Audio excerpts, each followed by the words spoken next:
বোন, দেখ আমি কত বড় মাছ ধরেছি রে। দাদা রে, তুই সত্যিই অনেক ভালো মাছ ধরতে পারিস। মাছ দেখলে মামি খুব খুশি হবে। এই যে, তোরা দুটোকে সারাদিন ড্যাং ড্যাং করে ঘুরে বেড়াবি, নাকি কিছু কাজ টাজও করবি? ঘরের কাজ না করে সারাটা দিন শুধু মাছ ধরা। মামি, আমরা তো সব কাজ করে নিয়েছি। বেশি কথা বলবি না। এখনই বাড়িতে গিয়ে ভাত রান্না কর, আর তুই গিয়ে গরু নিয়ে আয় মাঠ থেকে।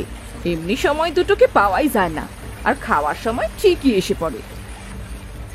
এই বলে ফুলমতি সেখান থেকে চলে আসে। রতন মাঠে চলে যায় গরু আনতে। মিতা বাড়ি এসে মাছ কেটে রান্না করে। খাবার সময় মামি, খুব ক্ষুধা পেয়েছে, দুটো ভাত দাও না।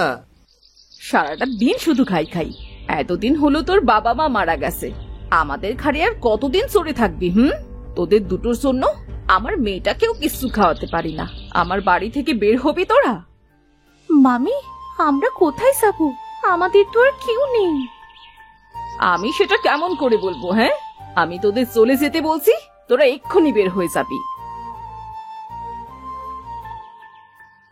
গিন্নি, ছোট মানুষ, এমন করে কেন কথা বলছো? ছেড়ে দাও না, ওরা তো আমারই রক্ত, যাবে কোথায়? তাহলে এই দুটোকে নিয়েই থাকো তুমি।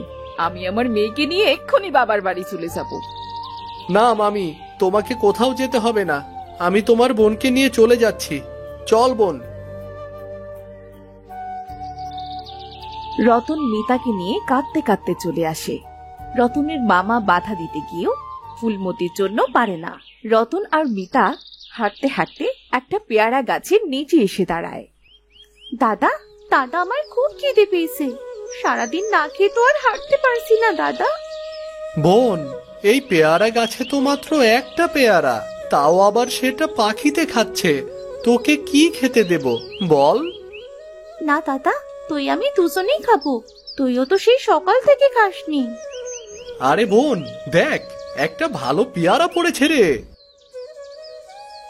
এটা মনে হয় পাতার ভেতরে ছিল, এটা তুই খা, ক্ষুধা কমে যাবে। আজ বাবা মা থাকলে হয়তো আমাদের এত কষ্ট পেতে হতো না। যাই হোক, ওই দেখ দাদা, নদী। চল, নদী থেকে একটু পানি খেয়ে আসি। গলাটা শুকিয়ে কাঠ হয়ে গিয়েছে। ঠিক আছে, চল বোন।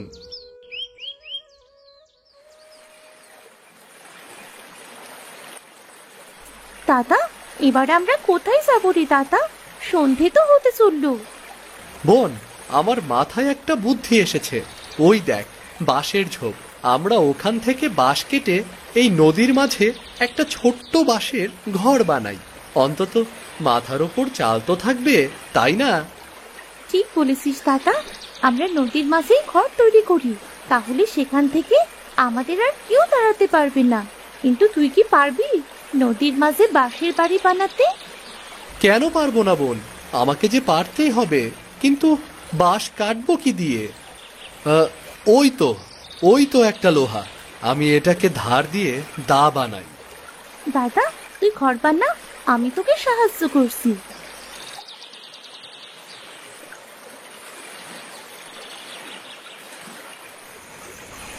দাদা, এটা আমাদের বাড়ি। কি সুন্দর লাগছে দেখতে। মনে হচ্ছে ঘরটিকে যেন নদীর মাঝখানে একটা ছোট্ট দ্বীপ। আচ্ছা দাদা, একটা কথা বলবো? কি কথা বোন, বল। আমরা তো ছোট্ট ঘর বানাতে পেরেছি, কিন্তু নদীর স্রোতে ভেঙে যাবে না তো ঘরটা? না রে বোন, অনেক যত্ন করে বানিয়েছি। তাছাড়া এখানে তো অল্প পানি, আমরা তো নদীর একদম মাঝখানে যাইনি। এখানে তেমন স্রোতও আসবে না। যাই হোক, অন্তত আমাদের মাথার উপর ছাদ তো আছে এখন। দাদা, এখন তো অনেক রাত হয়ে গিয়েছে, খুব ক্ষুধাও পেয়েছে।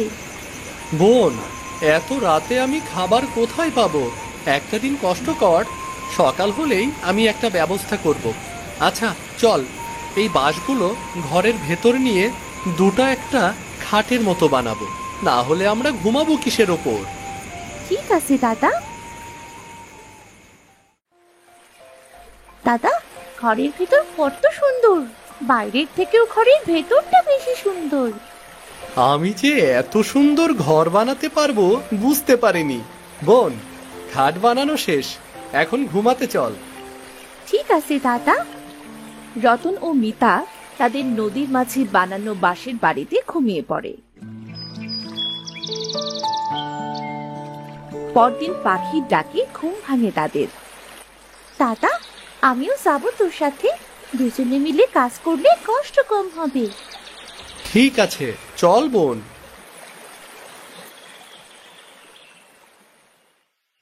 রতন মিতাকে নিয়ে অনেক জায়গায় কাজ খোঁজে।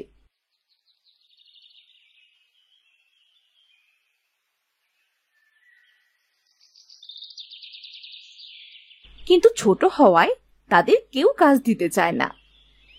দাদা, এভাবে না খেয়ে থাকলে তো আমরা মারা যাব। ক্ষুধার যন্ত্রণা যে আর সইতে পারছি না। বোন, চল আমরা জঙ্গলের ভেতরে গিয়ে দেখি কোনো ফল পাই কিনা। ঠিক আছে দাদা।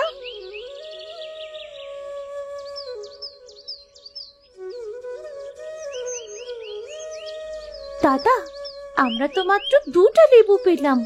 এটা দিয়ে কি পেট ভরবে? চিন্তা করিস না বোন, দেখবি বিধাতা ঠিক একটা ব্যবস্থা করে দেবেন। চল আমরা আমাদের বাঁশের বাড়িতে গিয়ে একটু লেবু খাবো। নিজের বাড়িতে খাবার মজাই আলাদা রে। কেউ বলবে না এটা আমার বাড়ি। এই বাড়ি থেকে বেরিয়ে যা, বুঝলি? তুই ঠিক বলেছিস দাদা। মিতা আর রতন তাদের নদীর মাঝে বানানো বাঁশের বাড়িতে চলে আসে। এরপর তারা দুজন যখন দুটো লেবু খেতে যায়, ঠিক তখনই সেখানে এক বুড়ি আসে। আরে, নদীর মাঝে বাঁশ দিয়ে বাড়ি বানিয়েছো? আচ্ছা ছেলে, তোমাদের ভয় করছে না? ভয় করে কি হবে? আসলে বুড়িমা, আমাদের এই পৃথিবীতে কেউ নেই। মামা মামির কাছে ছিলাম, কিন্তু মামি আমাদের বাড়ি থেকে বের করে দিয়েছে। বাকি কথা পরে শুনবো বাবা। আমার খুব খিদে পেয়েছে, কিছু খেতে দেবে? বুড়িমা, আমাদের কাছে তো দেবার মতো এই লেবু দুটো ছাড়া আর কিছু নেই। তুমি বরং এই লেবু দুটোই খাও। তোমাদের অনেক ধন্যবাদ। তোমাদের দেখলে মনে হচ্ছে 2-3 দিন ধরে না খেয়ে আছো, তবু এই লেবু দুটি আমায় দিলে? আমরা খুব সহ্য করতে পারবো, কিন্তু তুমি তো বুড়ি মানুষ। তুমি কি ক্ষুধা সহ্য করতে পারবে? খাবারটা তোমার বেশি প্রয়োজন ছিল বুড়িমা। তোমাদের মন কেমন খাবার চেয়ে সেইটা পরীক্ষা করলাম। জঙ্গল থেকে ফেরার সময় তোমরা কি বলেছিলে আমি তার সব শুনেছি।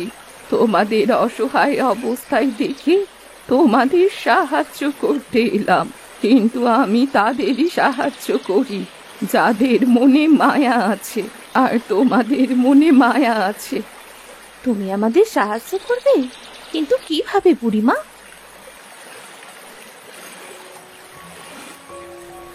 এত রুটি, এত খাবার, দাদা আমরা বেঁচে গেলাম। আজ থেকে আর না খেয়ে থাকতে হবে না। কিন্তু এইটুকুই যথেষ্ট সাহায্য নয়, তোমাদের জন্য আরো কিছু করতে হবে।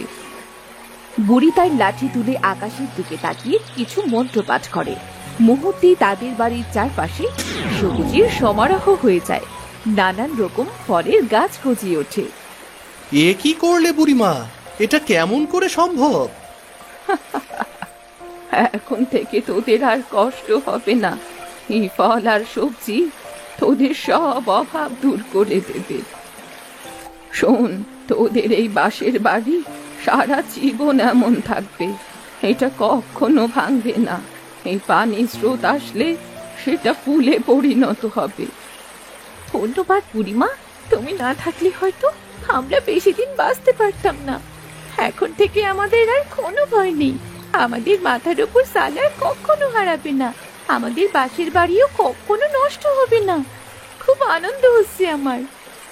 দেখ বোন, বুড়িমার কথা মতো নদীর প্রতিটা স্রোত আমাদের বাড়ির কাছে এসে ফুল হয়ে যাচ্ছে, আর দূরে গেলে আবার পানি হয়ে যাচ্ছে। কি সুন্দর দৃশ্য! বুড়িমা, আপনাকে ধন্যবাদ দেবার ভাষা নেই। আমার ধন্যবাদ লাগবে না, তোরা ভালো থাকলেই আমি খুশি। আসি তবে। বুড়ি সেখান থেকে চলে যায়।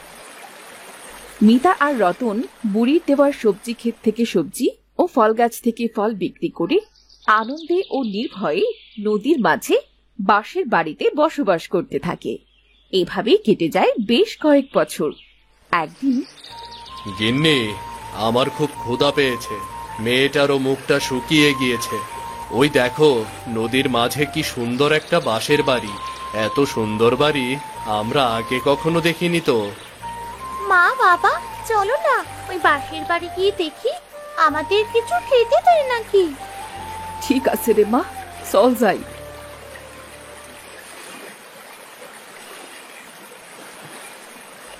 বাড়িতে কেউ আসেন? বলি বাঁশের বাড়িতে কেউ কি আসেন? আরে মামা মামি, তোমরা, তোমাদের এমন অবস্থা হলো কি করে? তোমাদের দেখে মনে হচ্ছে তোমরা সারাদিন না খেয়ে আছো। এইসব তোদের সাথে অন্যায়ের শাস্তি। তোদের যেভাবে বাড়ি থেকে বের করে দিয়েছিলাম, আজ আমাদেরও সেইভাবে বাড়ি থেকে বের করে দিয়েছে। কি মামি? মোড়লের কাছে বাড়ির দলিল রেখে টাকা নিয়েছিলাম, শোধ দিতে না পারায় তারা বাড়িটা নিয়ে নিয়েছে আমার। বিধাতা ছাড় দেন, কিন্তু ছেড়ে দেন না। বাবা, আমরা নিজেদের ভুল বুঝতে পেরেছি, আমাদের মাফ করে দে। কেঁদো না মামি, তোমরা যখন নিজের ভুল বুঝতে পেরেছো, আমরা তোমাদের মাফ করে দিয়েছি। আজ থেকে তোমরা আমাদের সাথে আমাদের এই বাঁশের বাড়িতে থাকবে। কিন্তু দাদা, এই ঘরটা তো নদীর মাঝে, যদি ভেঙে যায়? এটা ভাঙবে না রে বোন, এটা এক বুড়ি মায়ের আশীর্বাদ। কি মজা, কি মজা, আজ থেকে আমরা বাঁশের বাড়িতে থাকবো। তোদের এই দিন আমি কোনোদিন ভুলবো না। তোদের সাথে কত অন্যায় করেছি, কিন্তু তোরা সব ভুলে তোদের বাড়িতে আমাদের থাকতে দিবি। এসব বাদ দাও, আমরা সবাই আবার একসাথে থাকবো, এটা ভেবেই তো ভালো লাগছে। এখন ঘরের ভেতর এসে খেয়ে নাও তো দেখি। ঠিক আছে বাবা, চল।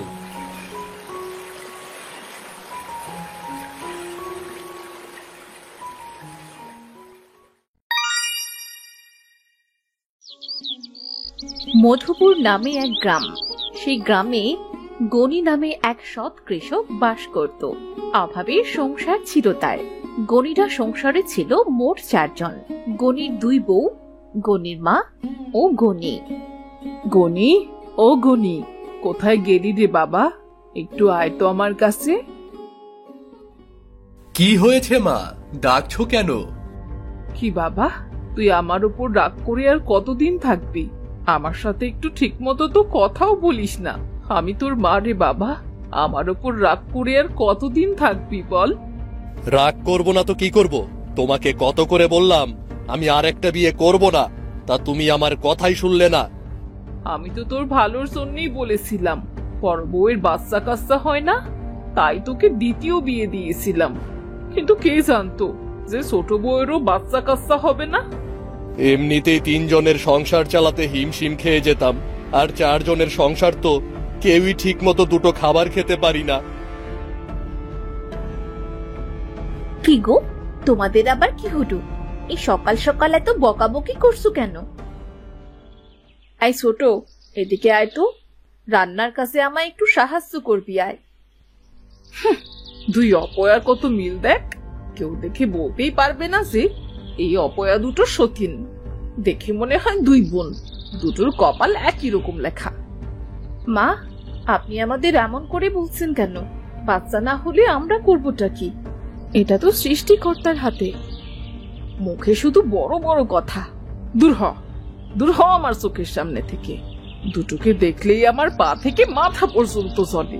কে জানে এই আপদ দুটো কবে বিদায় হবে।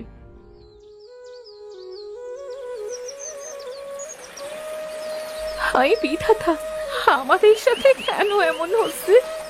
আমরা কি কোনো দিনও মা ডাক শুনতে পারবো না? তুই এখানে, আমি তোকে সারা বাড়ি খুঁজছি।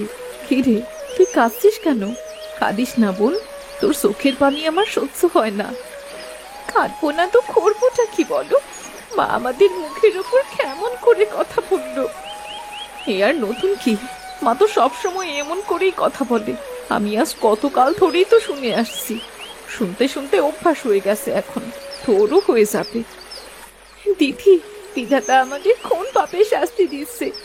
আমরা আর কত মানুষের খারাপ কথা শুনবো বলো তো? আমি জানি না রে ছোট, বিধাতা কবে আমাদের দিকে মুখ তুলে তাকাবেন।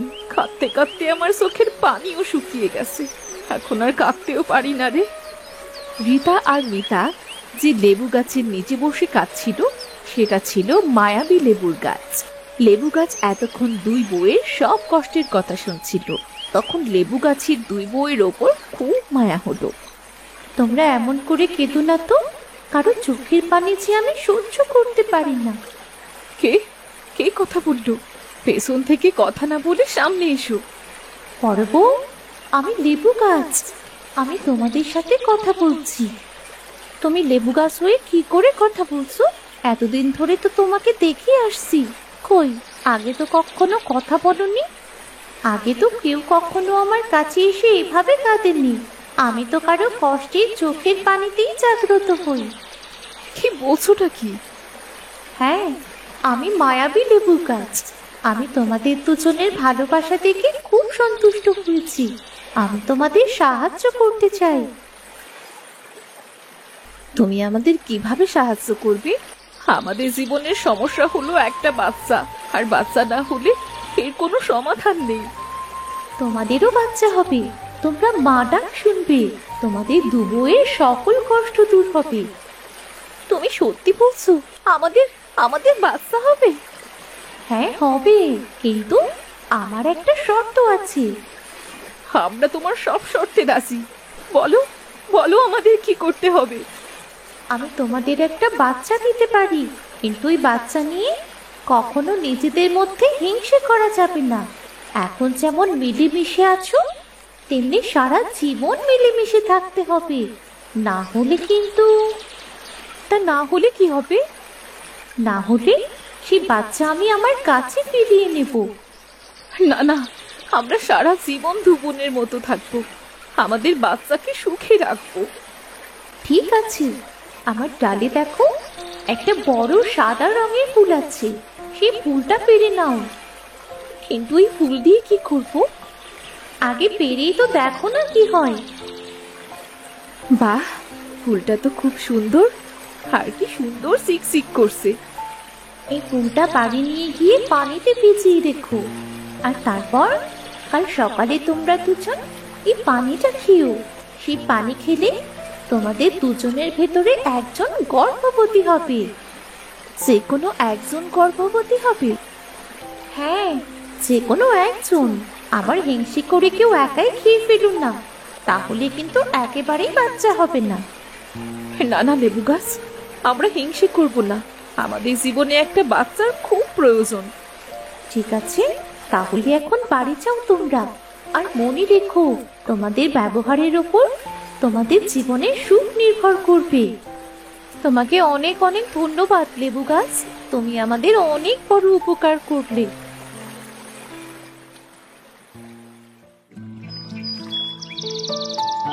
পরদিন সকালে, এই ছোট, সেই ফুলের পানি খেতে হবে তো?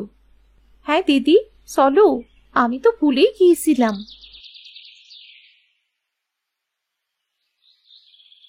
ছোট, এখন বিধাতাই ভরসা। আমাদের দুজনের ভেতর বিধাতা যাকেই বাচ্চা দিক, একটা সুস্থ ও সুন্দর বাচ্চা হোক। কিছুদিন পার হবার পর দুবউয়ের ভেতরে বড় বউ অনুভব করলো যে সে সন্তান সম্ভাবা। তোমার আবার কি হলো এই সাত সকালে? মা, মাগো, আপনি দাদি হতে চলেছেন মা। কি কি বললে? এটা কি সত্যি? এই কথা শোনার জন্য আজ আমি এত বছর ধরে অপেক্ষা করছি। ও গনি, গনি রে, বাবা এই দিকে আয়। কি হয়েছে মা, ডাকছো কেন? তুই বাবা হবি রে, তুই বাবা হবি। তুমি সত্যি বলছো মা? হ্যাঁ রে বাবা, আমাদের বড় বৌমা মা হতে চলেছে।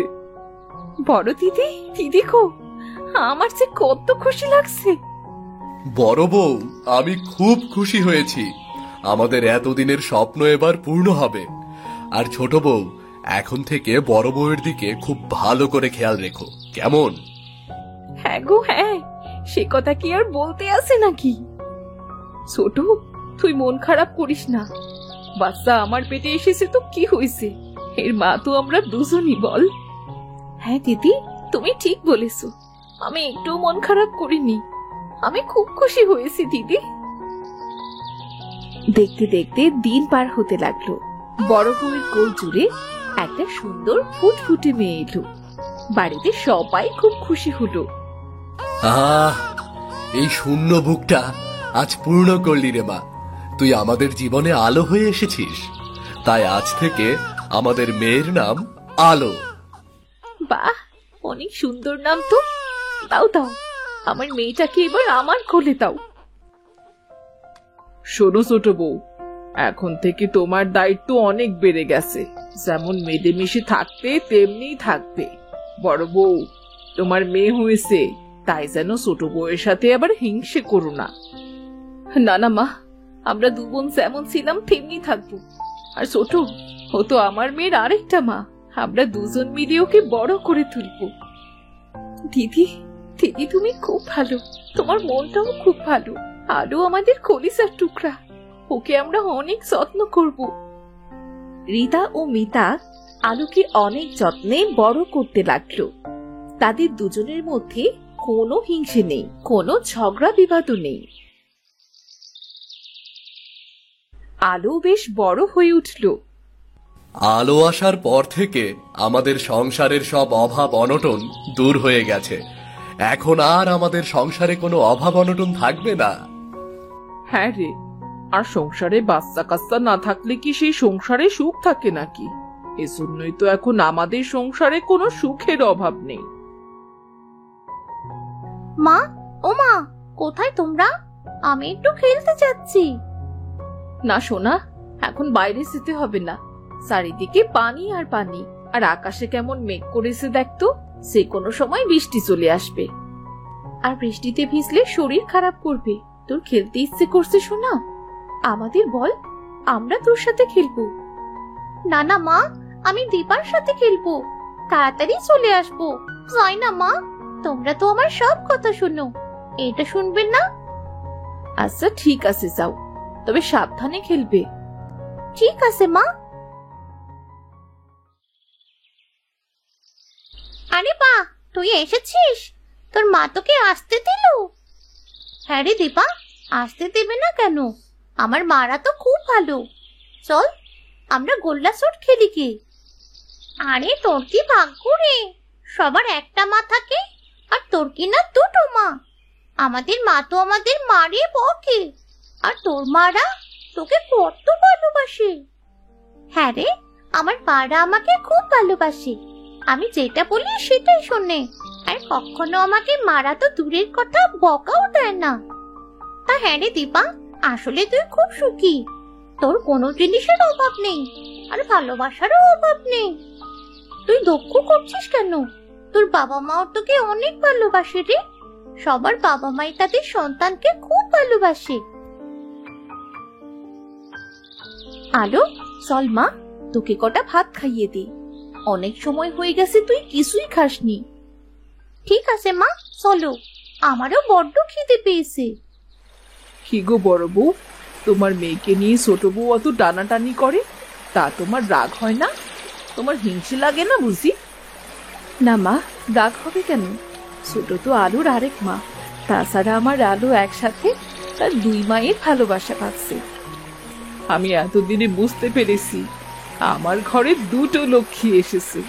তোমরা সারা জীবন এমন খুশি থাকো মা। সৃষ্টিকর্তার কাছে দোয়া করি, সারা জীবন তোমরা এভাবেই সুখী থেকো। তোমাদের দুজনের মধ্যে কোনো হিংসে নেই, কোনো ঝগড়া নেই। তোমাদের কাছে আলো খুব সুখী আছে। সবই তোমার জন্যে, তোমার জন্যই আজ আমরা এত সুখে আছি। তোমরাও খুব ভালো, আর আলো হলো তোমাদের দুই বউয়ের সুখী কন্যা।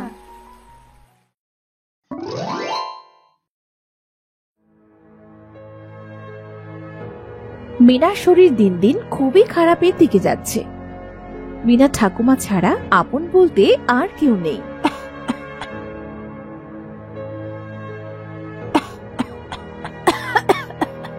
উঠে এলি কেন রে? শরীরটা তো মোটেও ভালো নয়, শুয়ে থাকগে। আমি দেখি কোনো খাবারের জোগাড় করা যায় কিনা। এত শুয়ে থেকে পায়ে যে বড্ড ব্যথা করছে গো ঠাকুমা। কাশতে কাশতে আর শুয়ে থাকতে আর পারছি না গো। মনে হচ্ছে কাশির সাথে পেটের ভেতরে সব বেরিয়ে যাবে। ও কিচ্ছু হবে না, দুবেলা তুলসী পাতার রস করে দিচ্ছি, গাঁদাল পাতার ঝোল দিয়ে ভাত খাওয়াচ্ছি।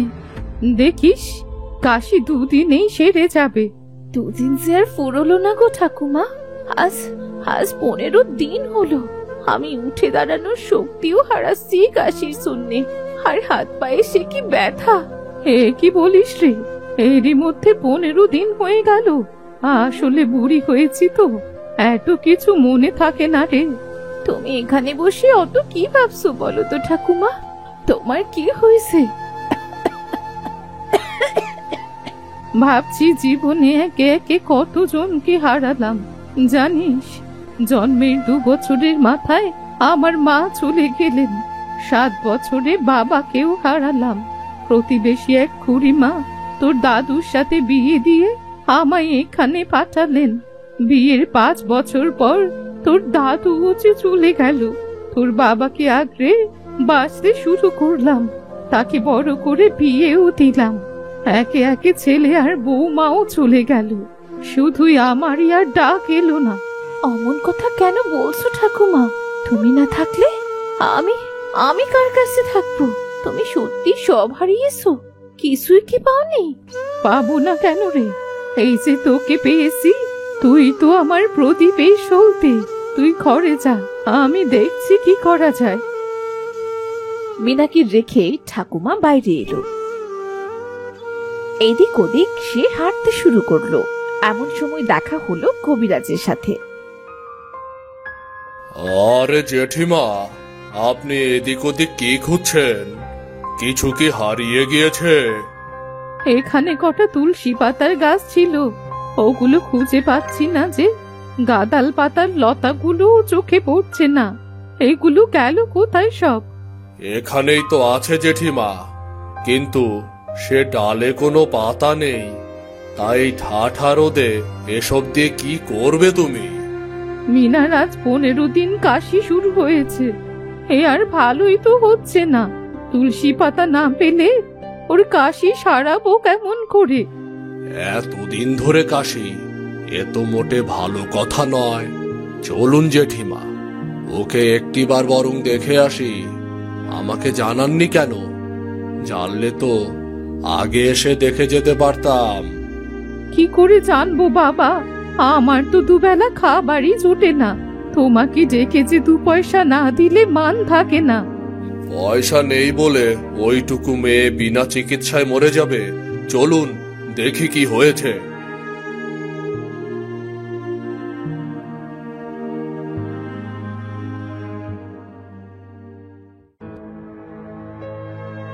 ঠাকুমা কবিরাজকে নিয়ে বাড়িতে এলো। মিনা তখনও দাওয়ায় বসে কাশছিল। কবিরাজ কাকা, আপনি? আমি ঠিক আছি কাকা। আমার আমার কোনো বুদ্ধি লাগবে না। ঠাকুমা যে কি করে না। আহ, কথা বলো না, আগে দেখতে দাও মিনা। কাশি কি শুকনো না কপ ওঠে?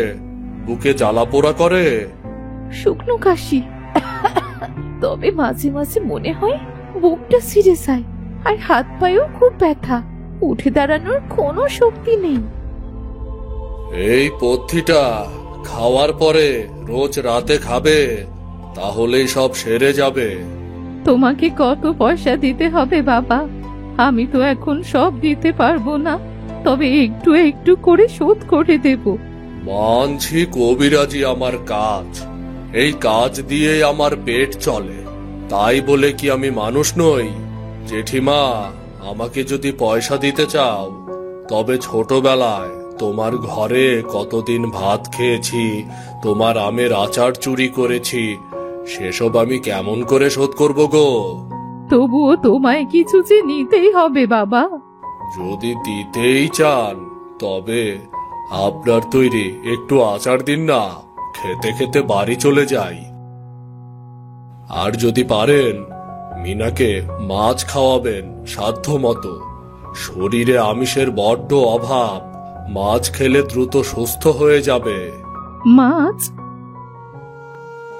ওষুধ খেয়ে মিনার কাশি কমছিল না, সে খুব কষ্ট পাচ্ছিল। কোনো উপায় না পেয়ে একটি পাত্র নিয়ে আর ছিপ নিয়ে ঠাকুমা রাতে বের হয়ে গেল। চাঁদনি রাত, তাই দিনের বেলার মতো সবকিছু চকচক করছিল। মিনা ছাড়া যে আমার কেউ নেই, ওকে আমি কিছুতেই মরতে দেব না। জীবনে সৎ থেকে আমি অনেক কিছু হারিয়েছি, আমি আর হারাতে চাই না। আজ আমি মাছ চুরি করব, চুরি করা মাছ দিয়ে আমি মিনাকে সারিয়ে তুলব। ঠাকুমা পুকুরে ছিপ ফেলে অপেক্ষা করতে শুরু করলো। এতক্ষণ হয়ে গেল, একটা মাছও যে ছিপে উঠলো না। মাছেরা কি রাতে মানুষের মতো ঘুমিয়ে পড়লো নাকি? কিন্তু মাছ টোপ না গিললে আমি মাছ পাবো কোথায়? আরে বাহ, মাছ টোপ গিলেছে। এত ভালো চার তৈরি করে নিয়েছি, মাছ না খেয়ে আর যাবে কোথায়? আরে বাপরে, এত বড় মাছ! এত বড় মাছ তো আমাদের ঘরে কোনো দিনও রান্না হয়নি। পাপ নিও না বিধাতা, তুমি তো সবই জানো। ওদিকে ঠাকুমাকে দেখতে না পেয়ে একটি প্রদীপ জ্বালিয়ে মিনা বারান্দায় এসে বসলো। এত রাতে ঠাকুমা গেল কোথায়? দিনের বেলায় পথ চলতে কষ্ট হয়, আর এই গভীর রাতে কবিও তো মনে হয় সাথে নেয়নি। কোথায় খুঁজবো আমি? তখন মুখ ভরা হাসি নিয়ে ঠাকুমা এলো। এসেই বটি নিয়ে বারান্দায় এলো। কুপির আলোয় সে মাছ কাটতে শুরু করলো, মুখে তার চওড়া হাসি। তুমি কোথায় গিয়েছিলে ঠাকুমা? আর এত বড় মাছ তুমি কোথায় পেলে? এই যে বেজায় দাম, এই মাছের দাম যে আমাদের ভিটের চেয়েও বেশি। তোকে অত কিছু ভাবতে হবে না তো, তবে জানবি যা আছে সবই বিধাতার। কি যে হেয়ালি করো না, এই মাছ দিয়ে তুমি কি করবে ঠাকুমা? শোনো মেয়ের কথা, মাছ দিয়ে লোকে কি করে শুনি? রেঁধে বেড়ে খায়, আর তোকেও খেতে হবে। ঠাকুমা, শুনেছি মাছের মুড়োর শাল খেতে ভারী মজা, রাঁধবে গো ঠাকুমা? কেন রাঁধবো না? তোর বাবাও মাছের মুড়োর শাল খেতে খুব ভালোবাসতো। আজ ল্যাসা দিয়ে সর্ষে বাটা দিয়ে ঝাল ঝাল করে ভর্তা করব, দেখবি কেমন স্বাদ। বাকি মাছগুলো ভেজে রাখবো, দুবেলা মাছ ভাজা আর ভাত খাবি, আর তখন শরীরে বল পাবি। এভাবে কয়েকদিন কাটার পর মিনা কিছুটা সুস্থ হলো। কিরে, আজ তোর শরীরটা কেমন? অনেকটা ভালো, কিন্তু পুরোটা নয়। মনে হচ্ছে কাশি কিছুটা কমেছে, আর হাত পায়ে আগের মতো ব্যথা নেই গো ঠাকুমা। তা থালায় যেমন ভাত দিয়েছি তেমনি তো পড়ে আছে। কিরে, ভাত খাসনি কেন? গরম ভাতে লঙ্কা পোড়া তো তোর প্রিয় খাবার, তবে খেলি না কেন? আজ এক টুকরো মাছ নেই ঠাকুমা। মাছ দিয়ে ভাত খেয়ে জিভ কেমন লোভী হয়ে গেছে। ইস, কবে যে একটু কাজ করে কোটা চুনো মাছ কিনতে পারবো। আজকের মতো খা, রাতে আবার মাছ নিয়ে আসবো। রাতে আনবে কেন গো ঠাকুমা? দিনে কেন নয়?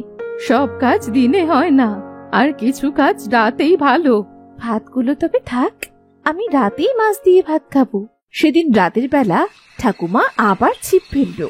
পাপ নিও না বিধাতা, মেয়েটা সে বড্ড দুর্বল।